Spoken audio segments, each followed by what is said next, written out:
Hi, I'm your host for the series, Emily, and we are in week 2 of our Christmas series, Missing Piece. And I've got Leah with me today. Leah, do you want to introduce yourself real quick? Yes, hey guys, I'm Leah. I'm back. Finally. Love having you back here. I'm so excited. Oh my gosh. And yeah, I'm excited to learn more about peace and how to get it. Me too. Let's do this. Let's do it. All right. So we are in the Christmas season. Leah, what is your favorite thing about the Christmas season? Food. For sure. Yeah, oh my gosh. Like, people say, like, the best way to somebody's heart is through their stomach, and I take that too seriously. So food and my mom's mashed potatoes is, like, the best thing. I was going to ask you what your favorite dish was. And she had gravy for Thanksgiving, so I'm hoping it makes her come back for Christmas. Like double whammy. Thanksgiving, Christmas. It's so good. I'm not complaining at all. Mashed potatoes. Really? Yeah, it's the texture for me. Oh, girl. Yeah. Anyways, well, you enjoy that. Eat double for me. I will. I'll eat double for you. All right. Okay. Like I said, this is week 2 of our series. So last week when we had Patrick here, we talked about how Jesus is the Prince of Peace and he leads us to the path of peace. So today we're going to talk about how we can bring our lack of peace to Jesus, the Prince of Peace. So lack of peace can bring stress, it can bring anxiety, it can put a physical or mental toll on our bodies, and that stresses us out. And it can be in any aspect of life, finances, relationships, whatever. Leah, where do you have a lack of peace in your heart right now? Yeah, I think the lack of peace comes from me not knowing the future, which seems funny, but I have a lot of anxiety not knowing what the next step is because, I don't know, I always like to say I love what's going on. Like, I'm really fortunate to be where I am in my life right now, but I know how quickly things can come to a close. So I find a lot of, like, unrest with not knowing what the future holds for me. Yeah, so what does that do to you?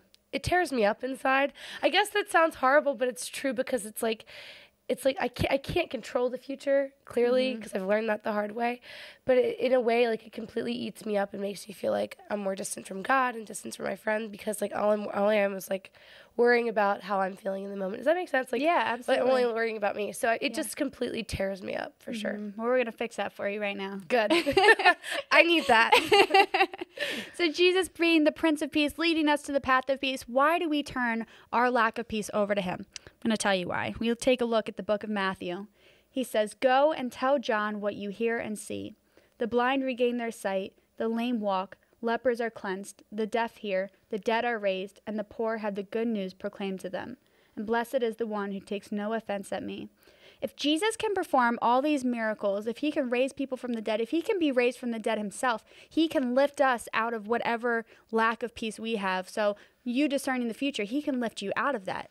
Have you seen Jesus resurrect you at all in that lack of peace? I totally have, and that's, I think, part of the reason, like, what contributes to my just worry, because usually the way I see him work in my life is when things come to a close. And it's always for the better, but I don't see that in the moment because I'm like, what the heck, man? Like, this was so good.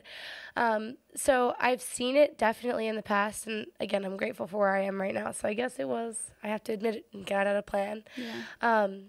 But yeah, I think that also contributes a little bit to my worry because it's like, wow, things went really well, and now they came to a close, but it ended up being for the best, for sure. It's all about perspective, you know? It is about perspective. Yeah. We always talk about perspective, don't we? Father Michael said what you thought was hopeless might be the door to a whole lot more. Well, so that could be something. A whole lot more. That rhymes. I guess he's a poet. He didn't even know it. I love that. I'll have to show him that. That's awesome. Well, there are a lot of ways we can turn our lack of peace over to Jesus. We can do it through journaling. That's my favorite. Right. There's contemplative prayer. There's going to Mass. Leah, how do you turn your lack of peace over to Jesus? Well, I've not ever traditionally, like, turned my lack of peace over to him. Usually it's just me just hitting rock bottom. But recently in preparation, and this is, like, a recent goal I've set for myself, is just to pray more. Like, to pray more and with intention.